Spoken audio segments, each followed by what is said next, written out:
How can you negotiate with freight forwarders for better shipping rate?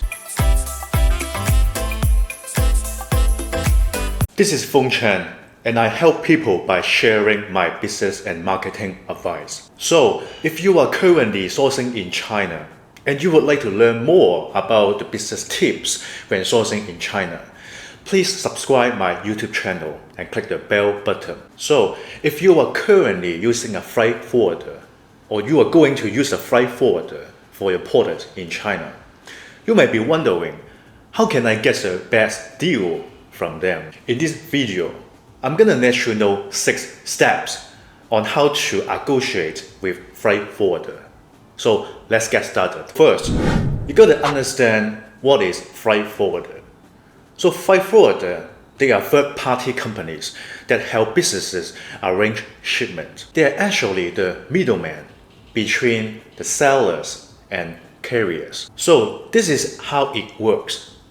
So they combine or gather smaller shipments from different sellers and suppliers, right? And then they try to combine it into a bigger shipment. With this bigger shipment, they will go to the carriers and they will ask for a better deal. They are actually making the price differences between both sides. So you get my point. So the bigger the shipment, the higher volume that you have, then the bigger the space, the more room for them to give you a better deal. Now you got a basic understanding of what is a freight forwarder, and you know how they make money. The next step is gonna be research and preparation. There are many freight forwarders located in the major cities in China, especially in the ports, in the port area. You gotta research a few of them, right? Get their pricing and terms and delivery options, and then you're gonna compare, each of them to find out the best one you want to work with. To me, I think you gotta find at least 5 of them, 5 freight forwarders, just to compare their price, terms, and shipping option. The more companies, the freight forwarder, you're researching, the better picture that you're gonna have when you want to choose the good one. The next step is try to build a trust relationship with the freight forwarders. So, just trying to, be in the shoes of the freight forwarders.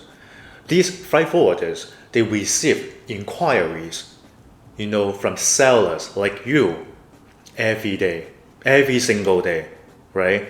10, 20 of them every day. If this is your first time you contact them, right? And then the first thing you ask is, what is your best price that you can give me for my shipment, for my first shipment, right? I bet 90% of these freight forwarders will not give you a good discount just because you asked them the very first time. Don't try to think that, you're gonna get the best deal, in the very first cooperation or shipment, because it's gonna be taking some time for you to build up a trust and long-term relationship with the freight forwarder. Once they know you better, right, you are not just the daily stranger, right, who do the basic inquiries, right? You will actually have the real shipment, and you have the consistent frequency, right, for your shipments. Once they know it sometime in the future, they're gonna give you the best hidden price that you never know. Try to think long-term, right? Build up trust and rapport with the freight forwarders. Once they get to know you and your business more, they're gonna respect you and then give you a better deal. Because what they don't like is that they don't like a one-time shipment. If you only show them this is your only time, the first time and only time, they are not gonna give you a good deal. They would rather you to have a smaller shipment, but more consistency, right? More frequency, during the year, because the more stable and more consistent your shipment is going to be, the better the position they're going to have when they're trying to get a best deal with the courier. The next one is negotiation strategies. So there are actually a couple strategies that you can use when you try to negotiate with the freight forwarder. The first strategy is that you use volume discounts. Just try to tell them, okay, I got a volume on this shipment, but I have the other patches, right, other orders coming up next month. You want to show them that I got a series of shipments coming in if you are willing to cooperate with me by giving me a better discount. So this is actually the first one. And the second one is you try to leverage the competitors' rate. Because earlier you have done a lot of research, right? You have done a lot of inquiries with different freight forwarders. Just try to use that information to show it to your target freight forwarders.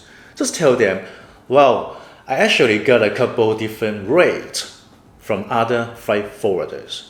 You show them the rate that you have got from other freight forwarder, and then you ask for similar or better deals from the target one. So because of this is kind of like a psychology, right? The freight forwarder, the sales rep of the freight forwarder, they know that you got a backup plan. You got a couple freight forwarders on hand. So this is actually be treated as a bargaining power. But you gotta remember, don't overdo it, right? Otherwise, you're gonna look like a jerk, right? So just try to be nice and be professional. The next negotiation strategy is that you can use referral as a good weapon. So what does that mean? It means that you can just tell the sales rep of the freight forwarding company that you are actually referred by the existing customers of your company. Even though that you don't have any people around you like that, you try to tell them that. You don't actually have to mention the person's name, right? Just try to tell them that I'm actually a friend, of your existing customers who has been doing business with you for the past 3 years. Then in this situation, they may feel like, okay, so this guy, this is not brand new customers. We shouldn't treat him as brand new customers. Instead, because he is a referral, right? So we're gonna give them a little bit more discount because of that. The next strategy is that you can try to adjust your shipping method, right? And then to get a better deal. For example, if you go to the freight forwarders and initially you ask for air transport, but then maybe you can just ask the sales rep of a company that, is it gonna be any better deal and discounts that you can give us if we are willing to adjust our shipping method, maybe from air transport to fast sea transport? So you get what I'm saying? So if you still remember what we have just discussed earlier, one of the main job of the freight forwarder is that they get smaller shipments. They gather the smaller shipments from different sellers and manufacturers, and then they combine it to a bigger shipment and ship it to the destination.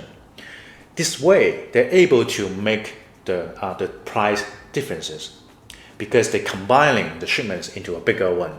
So in this situation, they might have some room for the big shipment that you can utilize. Think it this way. The freight forwarder for this big shipment, say 10 containers, right? Then they have to pay that anyway. Because, let's say you're doing sea transport, you gotta book the container, right? The room in a couple of months in advance. So they are paying that money anyway. But if in this situation, you are willing to adjust your shipping method and use the room that they still have, they are making, free profit out of it. So in this situation, many of the freight forwarder, they will give you a good deal because of this reason. So you have just learned a couple strategies on how to negotiate with the freight forwarders. And the next step is gonna be evaluating and comparing offers. Remember, you are using the strategies, the negotiation strategies on different target freight forwarders, right? So once you have applied, the strategies, you may get, 2 or 3, good potential target freight forwarders on hand. And this step is that you gotta evaluate and compare each of them to find the best one. Remember, don't only just look at the pricing, for your very first shipment, because you gotta look at a bigger picture. You gotta find out which freight forwarder got the biggest potential for us to work with them long term. Because in the long term, you may actually get a better deals, for the shipments than the other one. You also want to consider, other factors such as the services, right? Which freight forwarders, they are most respect you. They are most willing to spend the time to communicate with you. Who is spending, the shortest response time, to respond your emails. And then their services such as their insurance policy, right? Their terms. You gotta evaluate everything and come up with the potential freight forwarder you're gonna work with. The last step is to finalize the agreement. So try to get everything like the terms, the price, services, and all the details and requirements in written form. This way is gonna be better protect you if there's any disputes or issues arises. So that is it. You have just learned 6 important steps on how to negotiate a better deal or price with freight forwarders. I'll be making a lot of similar videos in the futures covering the topics from sourcing in China, price negotiations, or tips on businesses. So if you like my video, be sure to subscribe my YouTube channel and leave the comment below. Thanks for watching. I will see you in the next video.